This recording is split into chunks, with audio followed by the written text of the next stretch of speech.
Chapter 22.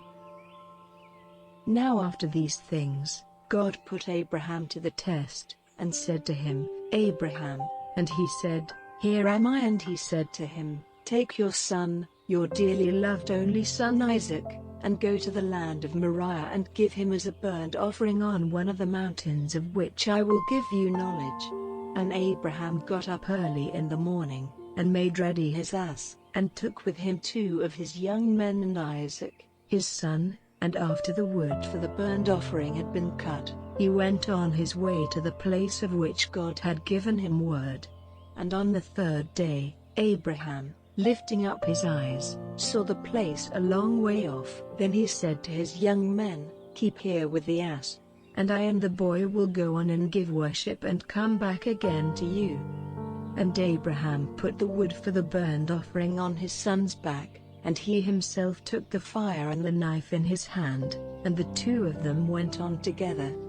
Then Isaac said to Abraham, My father. And he said, Here am I, my son.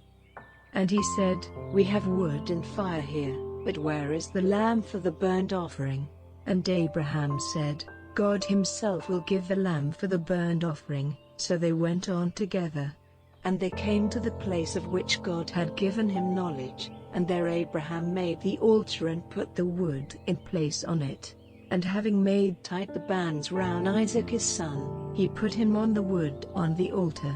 And stretching out his hand, Abraham took the knife to put his son to death. But the voice of the angel of the Lord came from heaven, saying, Abraham, Abraham. And he said, Here am I. And he said, Let not your hand be stretched out against the boy to do anything to him, for now I am certain that the fear of God is in your heart, because you have not kept back your son, your only son, from me. And lifting up his eyes, Abraham saw a sheep fixed by its horns in the brushwood, and Abraham took the sheep and made a burnt offering of it in place of his son. And Abraham gave that place the name Yahweh-Yireh, as it is said to this day, In the mountain the Lord is seen. And the voice of the angel of the Lord came to Abraham a second time from heaven, saying, I have taken an oath by my name, says the Lord, because you have done this and have not kept back from your dearly loved only son, that I will certainly give you my blessing, and your seed will be increased like the stars of heaven and the sand by the seaside. Your seed will take the land of those who are against them, and your seed will be a blessing to all the nations of the earth, because you have done what I gave you orders to do.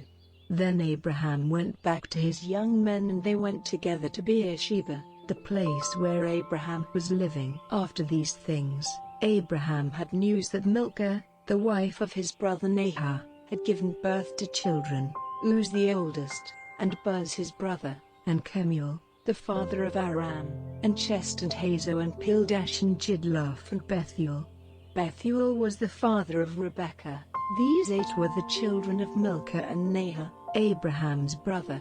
And his servant Reumah gave birth to Tebah and Gaim and Tahash and Maacah.